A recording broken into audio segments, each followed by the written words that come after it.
Page 310. Can I ask you a quick question? Yes. What is the name of the title of this book translated? It's Open the Gates of Your Heart. These are teachings of the Shlomo Karlebach. Okay, so we're on page 310, OROT HATSHUVAH. Today is the 23rd day of Elul. We're just about down to the last week before Rosh Hashanah, right? Next Sunday night is Rosh Hashanah. A week from tonight. Should be a good year. OROT HATSHUVAH, Perek Gimel. So now the text that we're reading today is actually the text from OROT HATSHUVAH from Rav Kook himself. And then further on, Rav Shlomo is going to be elucidating. But the next 3 pages are directly from OROT HATSHUVAH. So, OROT HATSHUVAH Perek Gimel, Yesh Tshuva Mechuvenet Neged Chet Miyuchad O Chataim Rabim. There's a tshuva which is correspondent to a particular sin, transgression, or corresponding to many transgressions. Now the word chet, by the way, Rav Shamshon Raphael Hirsch explains, we normally translate chet as a sin or as a transgression, right? But more literally, the word chet means to miss the mark. There's a pasuk in the Navi that describes the marksman from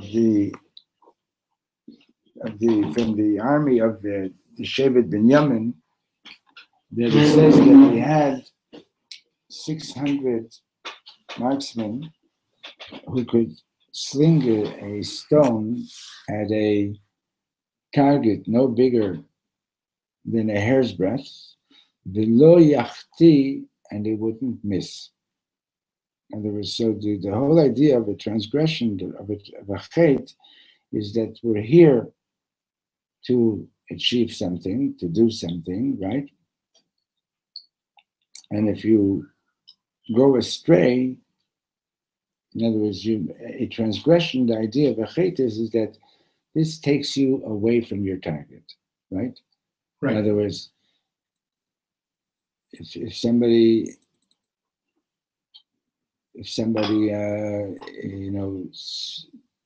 tells a lie, if somebody eats non-kosher food, if somebody is or not keeping Shabbos, all these things are taking a Jew away from the target. The target is to fulfill the mitzvahs according to the will of God, right?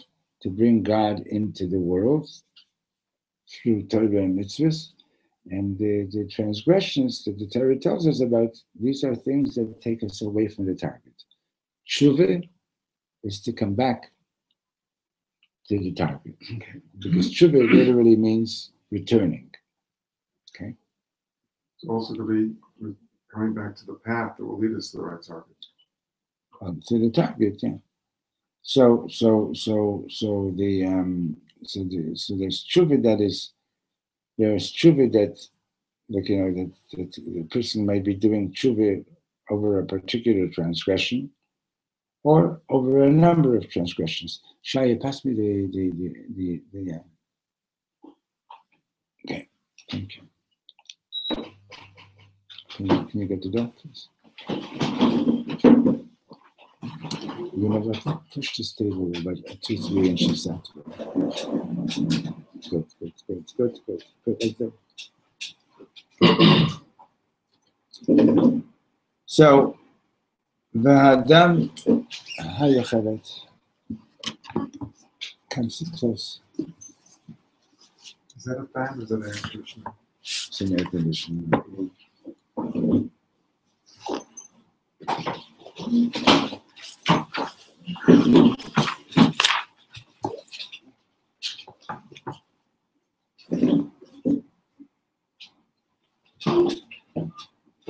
So, we're on page 310. The person puts his transgression in front of his face. In other words, he's facing his reality. And he regrets it.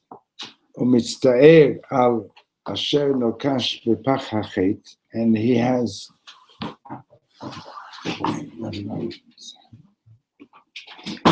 and he's regretting, he's sorry, he's feeling bad.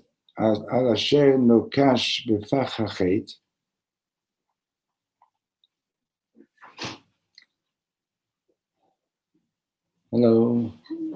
No open today? No, We need not another today. book. Huh? This is more important. Okay. We're on page 310. Which page? 310. So, Rav Kook is saying we're now in the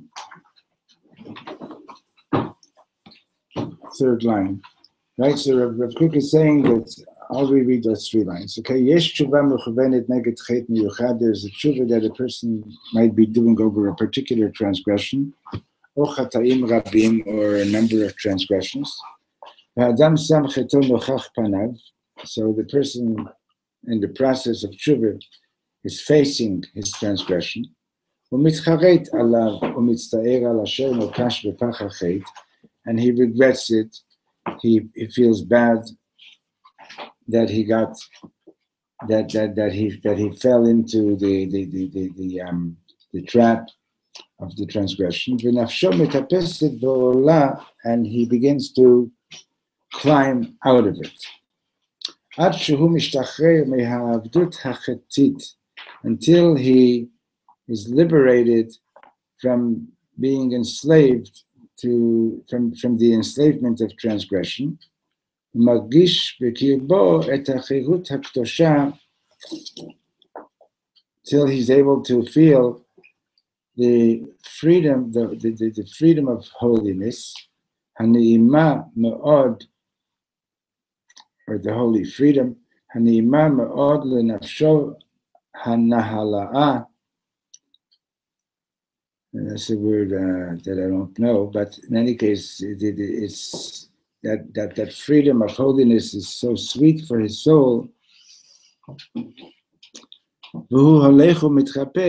he carries on and is healed.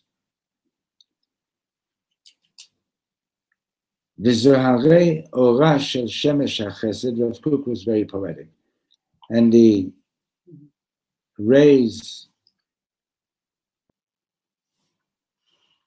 of the rays of light of the sun of kindness, Chesed Elyon, supernal kindness, Sholchim elav et kavehem, send to him their rays, V'hu holechu mitasher, and he finds himself being more and more fortunate.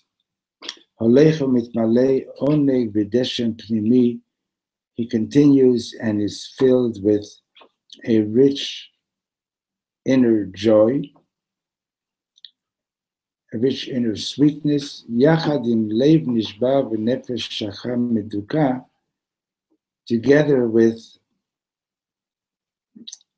the experience of a broken heart and a pained soul, shu magish b'kirbo, which he feels within himself, shegam regesh ze atzmo, and this feeling, it's this feeling of brokenness, this feeling of pain over the transgression, hana'eh lo lefi matzavo, which is appropriate to his situation, mosif lo oneg ruchani pnimi ushlemut amitit, that painful feeling is also adding to his spiritual delight and true completeness.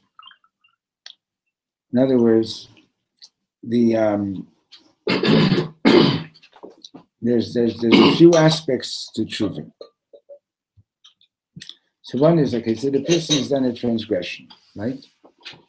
And he knows that I got to get out of this. I got to stop doing this. Okay? Now, in order to stop doing it, there has to be regret. If you don't regret it, you're not going to stop, right? And if you don't feel bad, if you don't feel bad over it, right? You're not going to climb out of it. Now, the fact is that, let's say, a person does a transgression. It's not just that there's a certain act or that was forbidden, that was done, but something happens to the person, right? In other words, when we do a transgression, we're affected by it. It's not just that, like I shoplifted and here, I'm returning it. Like something happened to me.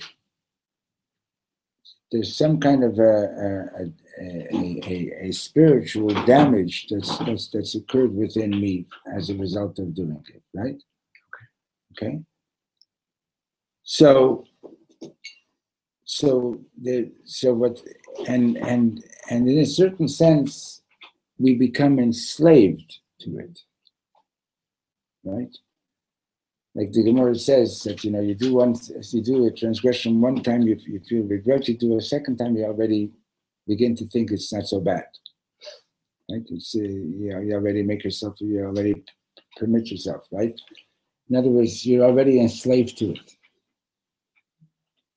That's what we mean to say, right? In other words, and you could be enslaved to it in more than one way. You can be enslaved to it also, and the HATSHUVAH comes and says, that's it. You're no longer pure. You're no longer clean. You're no longer holy. You're my customer for life. You're always going to be this way, right? So now, as you face your transgression and you regret it, then you start climbing out of it. And as you're climbing out of the transgression, right?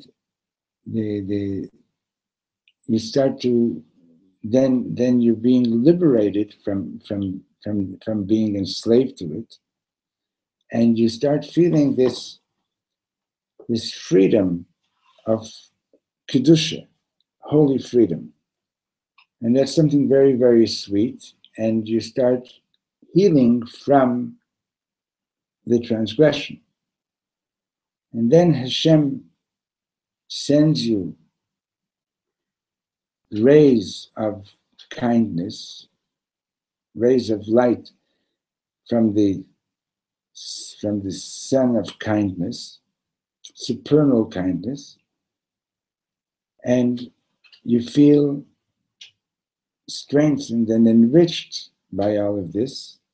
You feel a certain deep inner joy, but at the same time, you also feel the pain of the transgression that had been done.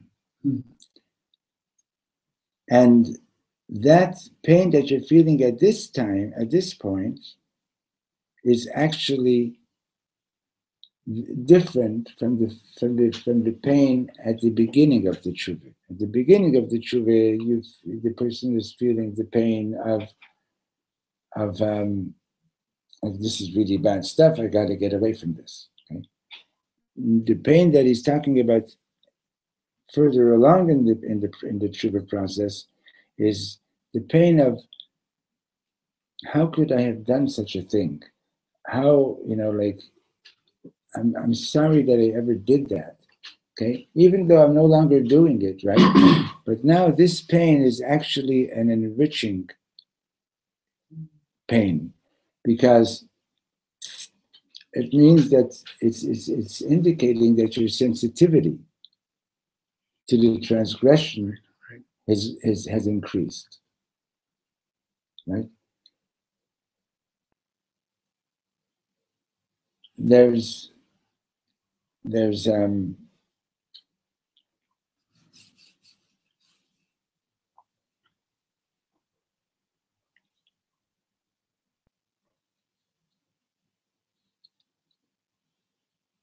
if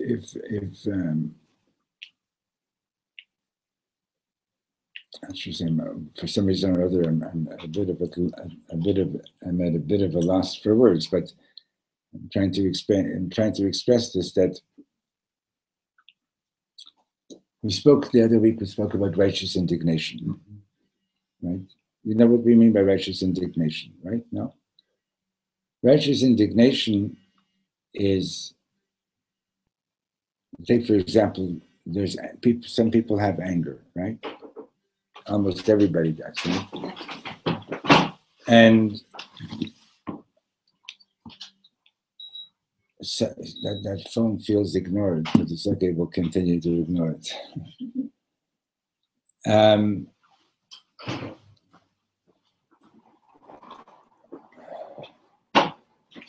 בבקשה. take out another book. Well, now, every attribute has a negative side and a positive side, right?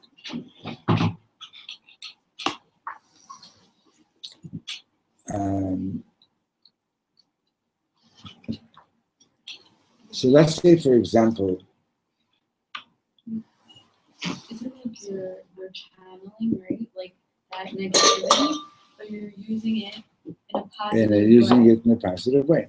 Same goes for every attribute, for chesed, for gvur, for tiferet, right? Yeah.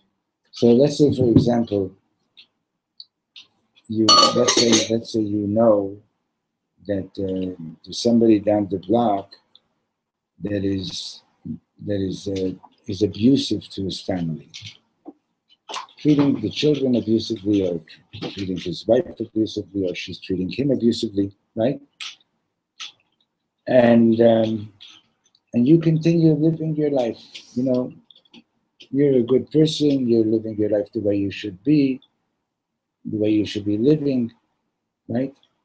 And it bothers you, like, you feel bad that you know that such and such a thing is happening, right? But you sort of like tolerate that. I'll give you another example. I'll give you an easier example. every city, every community, you ask the police, what's the crime rate over here, right? So some places there's an 8% crime rate, some places there's a 10% crime rate, some places there's a 12% crime rate, right? And you're choosing a place to live, right? So you're going to go and choose the 8%, right? But why doesn't it bother you that there's an 8% crime rate? You know what I mean? Like so the fact that it doesn't put you on fire that there's even a 1% crime rate, right? That means that you don't really have righteous indignation. Okay, you're willing. Let me just try to. I'm not finished yet. Somebody's at the door again, but it might be one of the two. You're willing to. You're in other words, this is not so bad, right?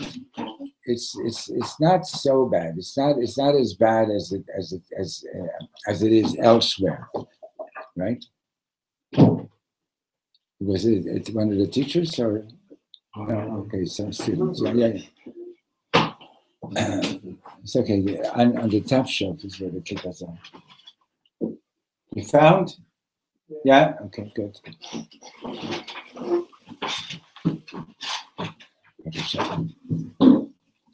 So you're like 8% is better than 10. 8% crime rate is better than 10% crime rate, right? So I'm going to move into the city of 8%. So basically, what I'm doing is I'm really concerned about myself. It's not really bothering me that there's crime going on. It's just that I feel safer in this community, in a community with an 8% crime rate than I do in a community with 10%. Right? Okay. Just give me a minute. I'm going to finish the thought. Okay. If you really have righteous indignation, right?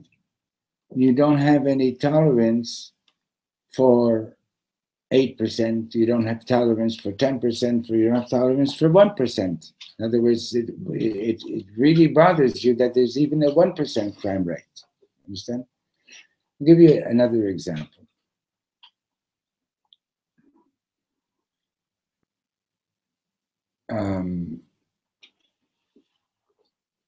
Like you walk around the house, you see there are little stains on the wall here and there, right?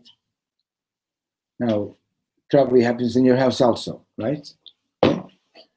Now, it doesn't bother you so terribly, right? But if you were to have, let's say, $500,000 painting, and somebody made a mark on the painting, right? That would really upset you. Right? Why would that upset you so much? It's the same mark. We took the same marker. Today they made a mark on the wall, and yesterday they made a mark on your painting. So why are you so upset about the painting? It's the same mark, exactly the same marker, the same mark. What's the difference? It's because you have an appreciation of what the painting is all about, right? And that mark on the wall doesn't really ruin something so great, right? But the mark, put that on your expensive oil canvas, it really makes a big damage, right? Okay. So the point is that, in other words, the person has done tshuva. Now there's one level where at the initial level of tshuva, he feels the pain of what he did. He feels, like, wow, like I told a lie, and this has really affected me negatively, right? And I got to climb out of this. I want to be liberated from the negative effects of, not only do I want to fix the wrongdoing that I did, but I also want to eliminate the negative effects of what happened to me as a result of telling a lie, right? Now, the more refined you become, the more you feel the pain of having a lie, because, in other words, so the fact that you feel, in other words, You're saying, thank God I now have the sensitivity to feeling the pain of having told a lie. Okay? Before, in the initial stage, it was, I told a lie, it's really not, it doesn't feel good, I don't like it, I'm upset about it, etc., etc. You understand? Right? And it's still very, very much about me. Okay? The more you've cleaned it up within yourself, the more sensitive you are to the negativity of the transgression. Like you start to become more idealistic. It's in a certain sense, like, also more idealistic, okay? Is it idealistic, or is it just you have like a conscious awakening? It's both. You're just using different words, yes. Okay. Let me give you an example. What you're saying is, it sounds very beautiful. It's very difficult in life to live like this. I remember when I was living in Toronto for 2 years, and the greatest culture shock I ever experienced was moving back to New York City from Toronto. That was more than moving to Israel, moving from New York to Toronto. Okay. And I remember at that time there were a lot of homeless people, and every time I would pass by someone on the sidewalk, lying on the sidewalk, I would stop and ask, "How are you?" And it would seemed every few meters there would be another person. And after, I don't know if it was days or weeks, I couldn't stop at every person and still live my life. And did that mean I didn't care? But I had to be able to live. And I care about that there's 8% or even 1% of crime. There's so much that I can't devote myself to every single problem. And there's something has to be somehow have to live and also have the sensitivity. How do you do that? It's a real problem. I agree. It's a problem that, it's like, that's why, for example, the Lubavitch Rebbe, when people would turn to him with medical questions, in certain cases, he would say, get the opinion of a doctor that is a friend of the family. Ooh. Huh? Interesting. Because to a lot of doctors, like, for example, for example, let's say doctors do circumcisions also, right? But to a doctor, seeing blood is no big deal. If the baby continues bleeding, the moil starts to go like, oh no, this is no good, right? Understand? It's the whole issue of sensitivity is a real problem. Somebody was just telling me recently, they had to go to family court, and the people that they were dealing with there in the family court were sort of like laughing at them. You consider this to be a big problem? Hey, take a look at the list of things that we're dealing with, people who are living in the slums, so sensitivity is an issue, that's true. And the truth of the matter is that the more connected you are in Kedusha, the more sensitive you are. Nakuda. That's a fact. How, I've told you that sometimes I walked with Shlomo on Broadway, and after one block, Shlomo had no money left. And after the second block, whoever was walking with him also didn't have any money left, because when he was finished with the money in his pocket, he would ask for your money, and he'd give it away. And he never stopped being this way, because his sensitivity to Kedusha was so intense that you don't understand. If let's say, if you're just like a guard in this big, the Royal Museum, right? And you're in, you just because you're there every day, and you see this painting has such and such a price tag, and this painting has such and such a price tag, and so on. And then there's somebody comes in and messes this one up, and then that one gets messed up, that one gets messed up. Yeah, you're going to lose your sensitivity to the issue, right? But that itself, it means that your truth it has to be about sensitivity. But you're right. It's not simple. But what Kook is basically saying is that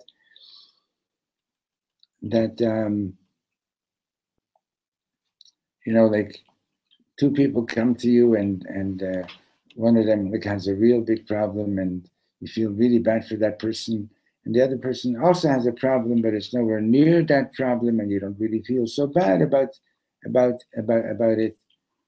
You feel bad about it, but not so terribly about it, right? So what you're doing is you're relating to the problem itself rather than to the experience of the person who's having the problem. If you're really connected to the to the person who has the problem, so this guy is concerned that he lost $1 million, and this guy's concerned that he lost $1, right? So if you're measuring it, the dollar compared to the $1 million, that's one thing. But if you're really connecting and feeling for the person himself, you're going to feel the pain of the person who lost $1 also. It's a matter of choosing your battles. So okay, but still, the point is that you understand that as you do tshuva, your sensitivity increases, and when you realize that, wow, this bothers me more today than it bothered me yesterday. So what's positive about that is thank God I'm sensitive to it, right? Thank God I've become more sensitive to this issue, to this matter. That's the point that he's making. Okay? So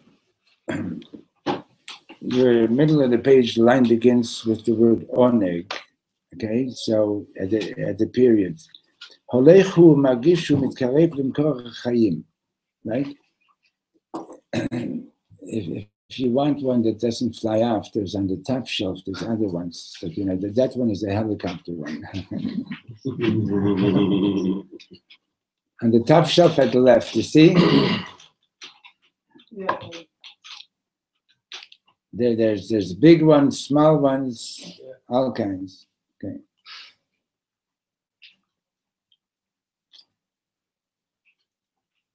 With Velcro, without Velcro. Okay.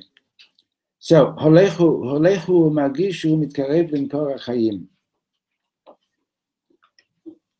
So, the more sensitive the more sensitivity you have, you sense that you're actually closer to the source of life. Le'el chai, to the living God, asher zeh lo kvar haya kol kach rachok mimeno, that not so long ago, it was that feeling of being close to the living God was so distant. Nafsho hakmeiha. Anybody can tell me what the word kmeiha means? Longing. Yeah? Yearning. Okay, thank you. His nefesh, which is yearning and longing, zocheret b'sison leiv et onya. Kmeiha. Is that like a commonly used word? It's not. It's a high Hebrew, but It's it's a a higher word that's Hebrew, used a but lot. it is, yeah. You can say kameha for that. Yeah.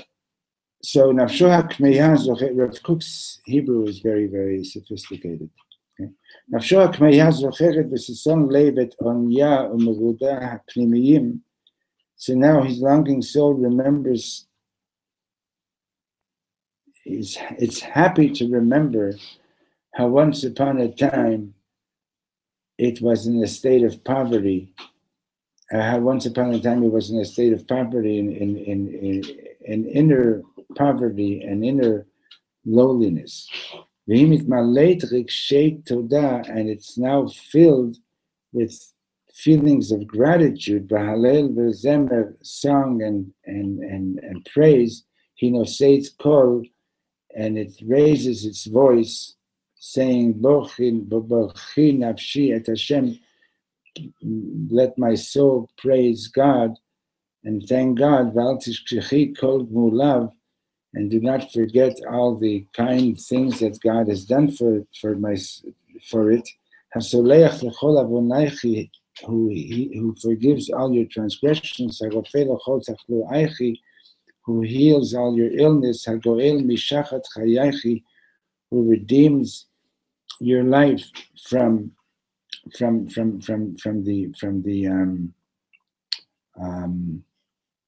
the lowest levels of in earth. Shachat is like Version? huh? Version maybe? No, not shachat is like the plants that like the Not really a word for it in English. but it's shucha is a pit, shachat Right. is like another things that are lowly, right? Hamatrechi chesed v'rachamim, who crowns you with kindness and compassion. Hamasbia batov yech, who satiates your glory or your jewelry or your crown with goodness. And your youth is renewed like an eagle. And God is doing charity for all, and bringing righteousness and to all the oppressed. So, if you would read this carefully over here, you see all these different levels. In other words, he's not done being poetic. He's not just being poetic and saying the same thing in different words again and again. What he's doing is he's basically describing different levels in the process of the tshuva from in other words, from the levels of being redeemed from being in a really lowly state to the levels where your soul can now sing to God, not just for being forgiven, but for being liberated from being insensitive and being brought back to a sense of renewed life, and that you could soar again like an eagle again. You can once again soar like an eagle, and you realize that, wow, Hoi kama we're in the third last line. Hoi kama ashuka haita hanefesh, woe, my soul was so oppressed. Ba'od masah hachet, so long as it was carrying the weight of the transgression. Katruto,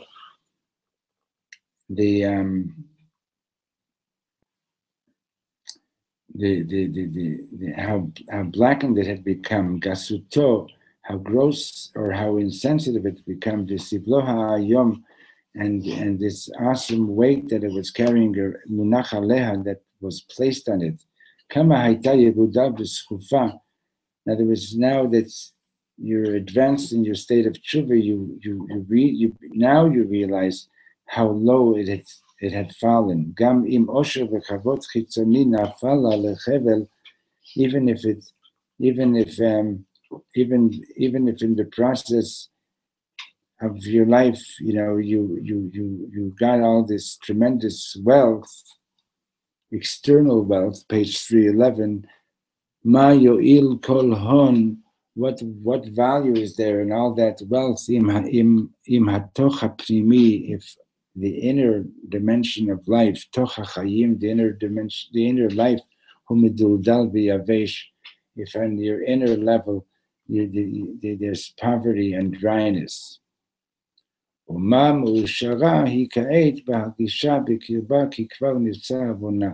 how fortunate is the feeling of the soul now that it feels that his transgression has been wiped away, has been forgiven. Because now with the tshuva, the closeness to God is alive and shining within the soul. Because its inner weight has been lifted, has been made lighter. It's already paid its debt. Veina od me'ushaka, and it's no longer oppressed ba'oshik v'teruf pnimi, by an inner mad oppression.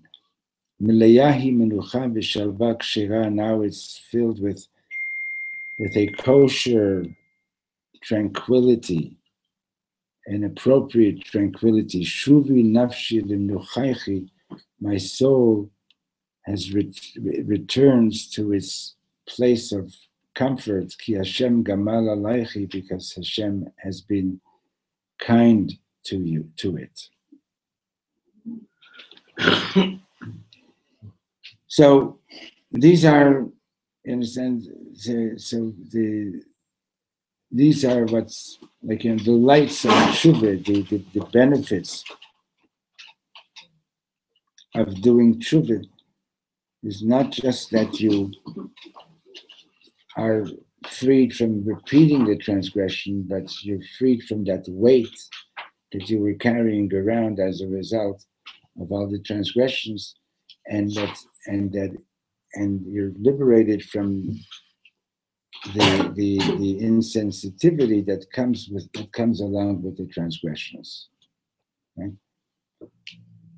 I mentioned last week this story about this man is walking in the street and he sees this rabbi who's like running like crazy, and he says, "What's the matter? What happened?" So he says, there was a murder in the Beis Medrash, in the study hall, right?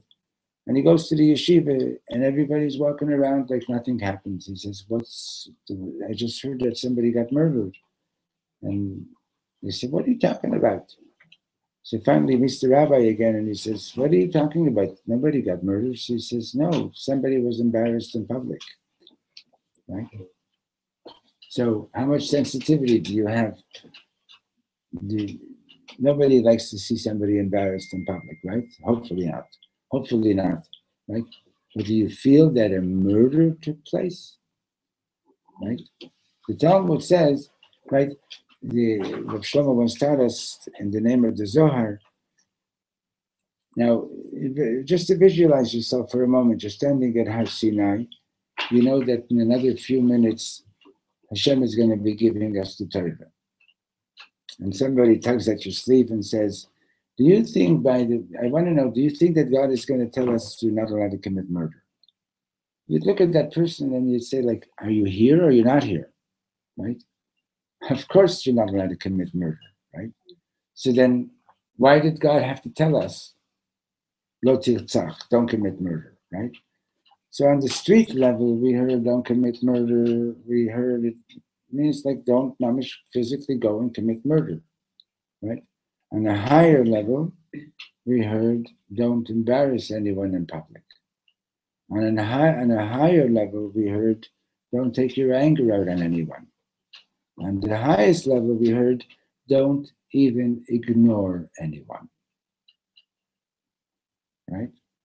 In other words, it's the same two words, lo tirtzach, but what's the message that's being given to you is very, very much a question of how much sensitivity do you have. Okay. I told you the story. You probably remember, like when my son Netzach was started to go to school. So today, like, it's not so uncommon to find, that a lot more people are eating, whole wheat bread and healthier food, right? But we're talking about 25, 30 years ago in Montreal, like people thought, like, what, you're not eating white bread? Like, like, what's wrong with you, right? So he'd come home sometimes from kindergarten crying. Why? Because kids would laugh and make fun of his whole wheat sandwiches. So one day I'm sitting and I'm explaining to him that not everybody knows that much about healthy food, and your mother knows about it, and therefore she's giving you the. In fact, at one point he says to me, Tati, I'm not crying because they made fun of my sandwich. So I said, so why are you crying? He says, I'm crying because they made fun of something that my mother did for me. Wow. And I was like, whoa. Really? It was like a lesson in sensitivity, right? Understand? Like, so what are you being sensitive about, right? So in the initial stages of tshuva, you're sensitive to, oh, this was bad, right? As your tshuva progresses, right, your sensitivity to what happened in the transgression is far more sophisticated, far more delicate. But when you're feeling that, when you're feeling that level of pain, that sophisticated level, then you're actually thanking God. You're happy that you've reached a new level of sensitivity. Right? Okay. I have a question, but I don't know Yes. if it fits in here. Well, So- you can ask it, and if it fits, we'll try to answer. Okay. And if not, Okay. we might not. So what do you do if you're like the super sensitive person, and when you're walking around, you're picking up everybody else's energy, and some of it's really positive, and some of it's really dark. So how is it affecting you? Oh, when Why don't you say when- picking it up? What do you mean by picking it up? Like you mean you someone's walking down the street towards you, and you just feel complete darkness, and whether you're feeling anger or you're feeling illness or whatever you're feeling from that person, like you walk across the street to completely avoid that person's energy coming towards you. So what are you asking? Just what do you like the sensitivity? Like, do you send like good prayers and wishes for that person? Hopefully. Even though Hopefully. you're not in their realm. No, look. I once heard from a healer that when you're trying to take when you're trying to doing a hands-on healing type of thing and so on, right? You're involved in healing a little bit too, right? Mhm. The healer has to make sure that they don't take the illness into themselves. Right? Yeah. In other words, at the same time that you're trying to heal that person, right, and take their whatever it is, take it away from them, don't take it into yourself. Mhm. Right? So you answered your question yourself. In other words, you're encountering negativity. The fact that you're encountering negativity, this is also part of Hashgacha Pratit, divine providence. The fact that Hashem that you're right there right now and you're seeing this is Hashem saying, okay, Avram, do something about it. Right? Now, what can you do about it? Well, you can add something positive to it. You can give a blessing. You can say a prayer. You can, there's a lot of different things that you can do. But crossing the street so that it doesn't affect you, yes, protect yourself, whichever way you need to protect yourself. But it's also like try to do something positive about it as well. You want to say something? Mm-hmm. Yeah. No.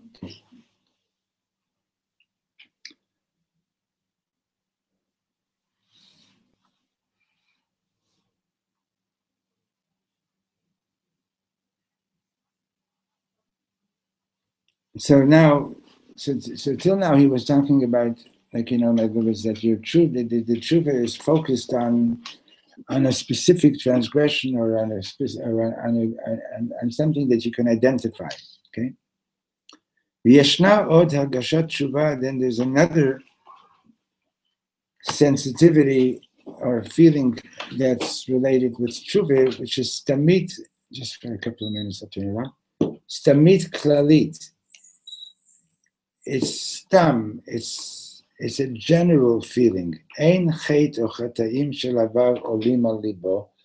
You don't feel a particular transgression or a particular bunch of transgressions from the past presenting themselves in your heart. אבל ככלל הוא מרגיש בקרבו שהוא מדוכא מאוד, but just a general feeling of malaise. שהוא מלא עוון, the person feels that he's full of transgression, שאין אור השם מאיר עליו, he feels that the light of God is not illuminating upon him. אין רוח נדיבו בקרבו, he doesn't feel a spirit of generosity within himself. ליבו אטום, he feels like his heart is blocked. מידותיו ותכונות נפשו אינן הולכות בדרך הישרה והרצויה. The attributes and the characteristics of his soul just don't seem to be operating in the right and desirable way. הראויה למלות חיים הגונים לנפש טהורה. They don't seem to be operating in a way that is fulfilling and desirable for a pure soul. Haskalato hi gasa, his thoughts are gross. רגשותיו מעובבים בקדרות וצמאון שמעורר דו גאול רוחני. His emotions are mixed in with how do you translate kadrut? Kadrut. It's like like the bottom of a pot that gets blackened, right? Yeah. Bleak, maybe. Huh? Feeling bleak. Bleak. That's a good word. That's a good word. Okay. And there's and thirst and you just feel spiritually giul, like just things don't feel good. Mitbayeshu miatzmo. Disgust. He's ashamed of himself. He knows that God is not within him. That is his biggest pain and trouble.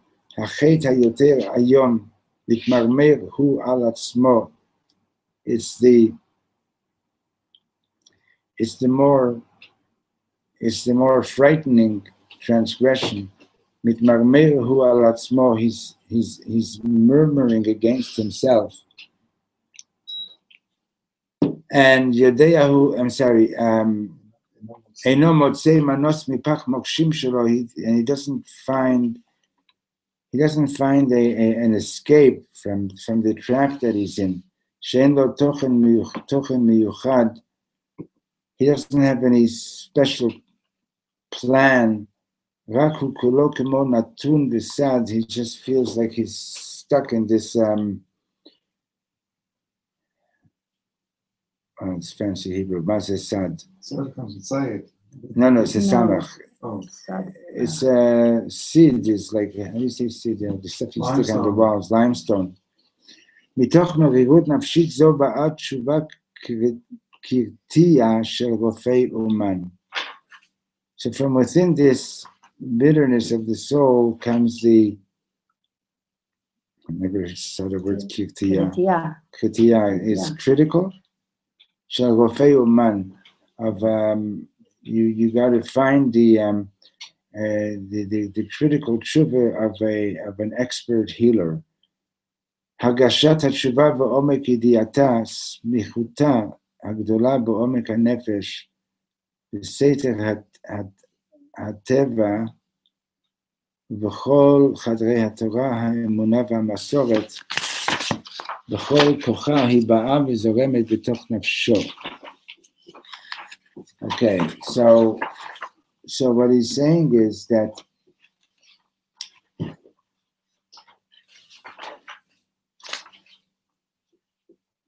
the way I'm understanding it, so let me rephrase, and instead of saying this is what he's saying, this is what I'm understanding right now, okay?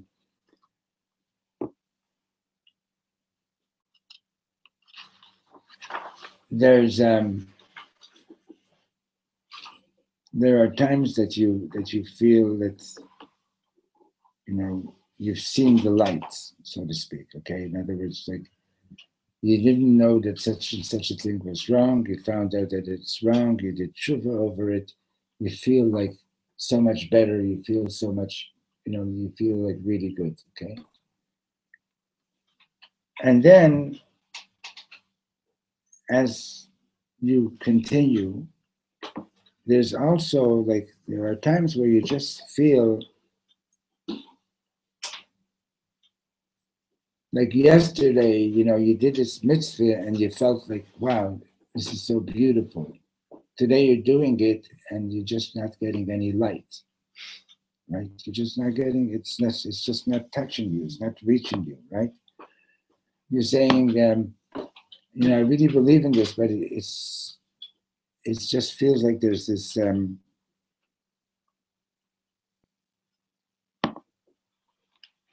Void? the system is not working the way it should be working. Like, like you're operating, but like, that this is like, okay, there's a computer in front of me, right? Like sometimes the computer has a virus, right? It's working, but it's dragging its feet, so to speak, right? Yesterday you would download something in 10 seconds. Today it's taking an hour to download, right? It's the things are not working that perfectly in sync and so on, right? You feel like there's all this dust inside that's cluttering up the system, right?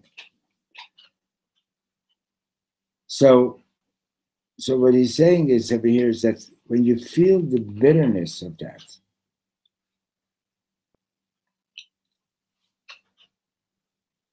so then that will bring you to a much deeper tshuva, to a much more critical tshuva. The Alter Rebbe in Tanya speaks a lot about the difference between sadness and bitterness. Atzvut, sadness, merigut, bitterness, right? Somebody gives you something to eat and it doesn't taste good. Sadness is, oh, look at this, I have to eat this lousy tasting stuff, right? Bitterness, what do you do when it feels bitter? You spit it out, right? Right? Sadness, I did this transgression. I feel sad that I did this transgression. Is that going to motivate you to do something positive? No, but to experience the bitterness of it, that'll motivate you to make a change. Sadness can easily turn into depression. I'm no good. I'm a mess. I'm this, I'm that, right?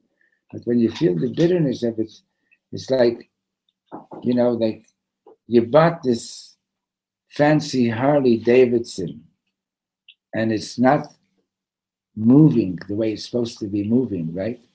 So sadness is like, you see, for me, my bike, my Harley isn't operating the way it should. Bitterness is like, no, this is supposed to really work well. I'm going to make sure that it works well, right? You're this beautiful person, right? And you know that you can do tremendous things, right? So, and you're feeling like, hey, something's stuck, something is not working. The system is not operating properly.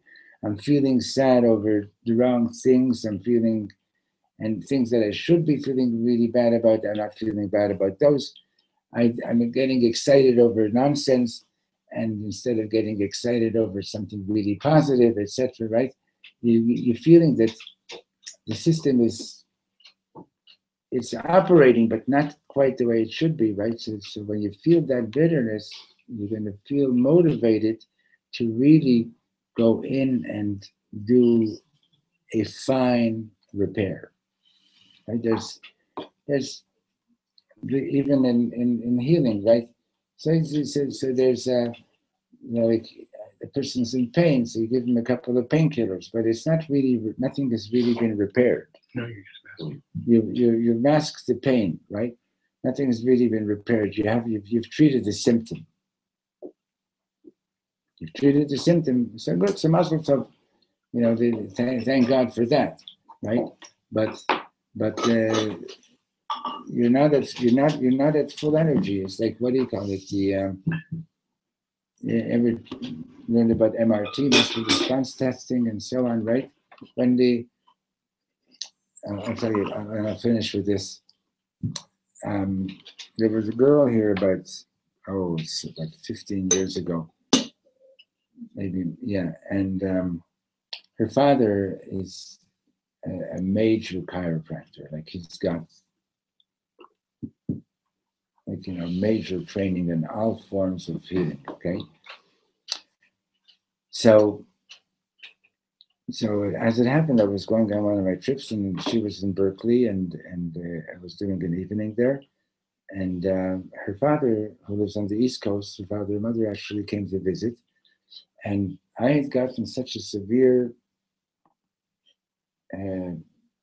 attack of, I guess it was carpal tunnel, that even now my fingers still shake a little bit from it, but like these two fingers, I couldn't even keep up.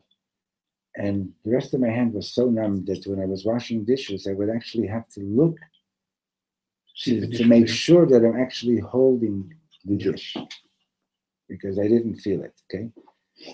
And I had gone to a couple of different people, and they weren't able to help me. Now, her father came to the shir, and I knew already that he had this great reputation. So at a certain point, like, you know, like I took a break, you know, and I went over and I said to him, by the way, I got this problem, you know. So he starts telling me, and he's talking about this, that. And he said, I don't understand a word. So he said, sit down. And in 45 seconds, I got the movement back. He traced it, believe it, he traced it right. And where did he trace it to? He traced it over here. He says, okay, he says, hold on.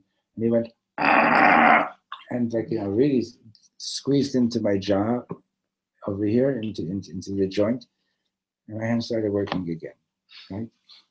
So that's like when the phrase that he uses over here, Rofei Uman, an expert, right? An expert, like, you know, knows how to figure, he knows how the system is supposed to be working, right? And so, like, in the tshuva process, you know, you might be learning 10 hours a day, you might be doing a lot of wonderful things, and you just feel like this apathy, and a lot of people are suffering from that. Like, you know, they're even in the Torah community. Yeah, they're learning. We're davening. Yeah, this, yeah, that. And there's a certain, like, come on, like, you know, it's something that's got to. Why aren't you dancing, right? And it's supposed to be a dance, the Chuniranana, right? It's supposed to be a dance. It's supposed to be alive and everything. And if everything was really working, it's like, you know, look at a kid. You know, you give them a cookie and they start dancing. You know, it's not that they're childish. It's their system their system hasn't been damaged. You understand? They haven't lost their inner child yet. They haven't been damaged yet. Baruch Hashem, you know what I mean? And, you know, like, but you know, like I remember once one of my kids, I said, you want to do a mitzvah? And the kid said, yeah. You know, and you go over to somebody when they're an adult, do you want to do a mitzvah? Oh, another one? Right? That means that there's a certain malaise that is set in, and that requires much more sophisticated tshuva, because it's not like, you know, like, it's because of this, or it's because of that specifically, or because of that specifically. It's just that there's the system has gotten blocked up, you know, like it's gotten, there's dust in there. The connections are not being made. You ever read the instructions on a bottle of glue or on a tube of glue? It says, make sure that both surfaces are clean. That you can't have any dust in there, right? Because otherwise the connection is not gonna happen. So the person is doing a mitzvah, and every mitzvah, like, in a certain sense, like, you can just sort of visualize like this big light of God is coming down. Like people are looking for they want to see divine revelations of the divine. The Alter Rebbe says an amazing thing. He says, you see a Jew doing a mitzvah just because Hashem said to do it, that is a revelation of godliness in this world. People think that, like a big divine revelation is like the sky's got to open up, there's got to be like, like flashes of lightning, etc., and so on. The revelation of godliness is, you see a Yid giving some tzedakah, just because Hashem said that is a revelation of godliness in the world. But I don't see any flashing lights. It's because clean your windows, mister. The light is shining, but you've got so much dust there, right? In other words, your system is to find dust that you got to get clean too. So in this situation, when you say go to an expert doctor or faith, right? How does that apply to the situation? We're saying go to like a teacher, or really just. So for example, what's the relationship of the chassid and his Rebbe? Is basically the chassid is entrusting his soul to his Rebbe. Okay. Now, for example, the Alter Rebbe had a chassid, Rabbi Eisel Hameler, who was a major Rav, a major Talmid Chacham. At one point, the Alter Rebbe said to him, for your neshama, it will be better for you to be a wagon driver than to be a rabbi. Mm-hmm. Okay. So in other words, that's what your neshama needs right now. So a while later, they came to him from a certain community that they needed to have a Rav, and they wanted him to be the Rav of the community. So he went into his wife. He says, the Alter Rebbe told me it's better that I be a wagon driver than to be a Rav. So she said, and now that they're offering me a job to be a Rav, I guess now is the time to become a wagon driver. And he went to one of the wagon drivers in town. He says, okay, teach me what I need to do. And he taught him how to hitch up a horse, and etc., okay? And he became a wagon driver, a Hasidic wagon driver. First he davened every shachris like he used to, like 2-3 hours every day, and so on. Anyway, it happens to be that one day, he's somewhere in some town, and he's at an inn. He had just dropped off somebody over there, and some tourist, like Ruski, comes into the inn late at night, and he says to the innkeeper, he says, I need you to get me a wagon driver I need 6 o'clock in the morning. I got to go into the city. So the innkeeper says, oh, there's a wagon driver here, in fact, So the tourist comes over and knocks on Rabbi Eisel's door, and he says, listen, I want you to be ready for 6 o'clock in the morning with your horse and wagon ready to go. And Rabbi Eisel says to him, first I have to daven shachris. I ain't going to be ready for 6 o'clock. So the tourist says to him, what do you mean you're not going to be ready? You're going to be ready 6 o'clock in the morning with the horse and wagon hitched up and everything. Eisel said, we'll see. Well, 6 o'clock in the morning, the tourist is ready to go. There's no wagon, there's no horse. They're all in the stable. And he can't believe it that this old rabbi, isn't ready and has not obeyed him. Anyway, he waits a few minutes. Okay. Finally, after 10-15 minutes, he loses it, and he just runs up to Rabbi Eisel's room, and he just opens the door, and he's about to attack him. But Rabbi Eisel is sitting there davening in his talis and tefillin, and he's like, oh. He realizes, I can't do this, right? And strangely, not only does he not attack him, he sits down, and he's sitting there the entire time until Rabbi Eisel's finished davening. And finally, he says, I'm a Jew also. And he does the whole tshuva. He does, became about tshuva.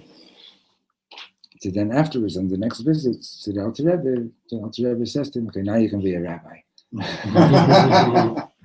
Understand? In other words, it's like, like sometimes you think, I need to be doing this in life, right? And maybe it's a good thing that you want to be doing, but it might not be exactly what your neshama needs to be doing. Well, how am I supposed to know that? Right? How am I supposed to know that? For that, you need a rofei uman. You need a real top-level doctor, right? You need a real top-level spiritual guide. You need a real big Rebbe for that. Okay. So, and that's true in so many things, right? Like so one guy was going to tell me, oh, you've got a real problem in your hand, maybe we're going to have to do surgery over here, right? But the real expert realizes that there's nothing wrong over here, it's only manifesting over here, the real problem is up here. And all it needed was that. Okay? You understand? Okay? So that's the way you understand. So you might be doing everything right, but there's no light shining in. So maybe you're doing wonderful good things, but is it what you're supposed to be doing? Is it right? So for that you already you just. So the first important thing is to feel this. Don't feel sad that your Harley Davidson isn't working. Feel bitter about it and do something about it, right? Yeah, also I was rereading it now, and the way it's said is you can read it in that way, but there's another way that you can read it where it says like out of this bitterness of your soul comes the tshuva. Like a professional doctor would be so scared to make a mistake that he makes himself better and better and better right. in order to be a professional doctor. Yeah. So the tiyah is actually... The tiyah is like fear, it's a pullback. No. Right, but no, that's for the tough. The tiyah is actually a salve. You know that word? S-A-L-V-E? A salve. Some people pronounce it salve, some people pronounce it salve. Okay? In other words, like a dressing, like a dressing that's given to you by a professional, like a real expert. Okay? So, okay, we'll continue with this tomorrow, Mr. Shem.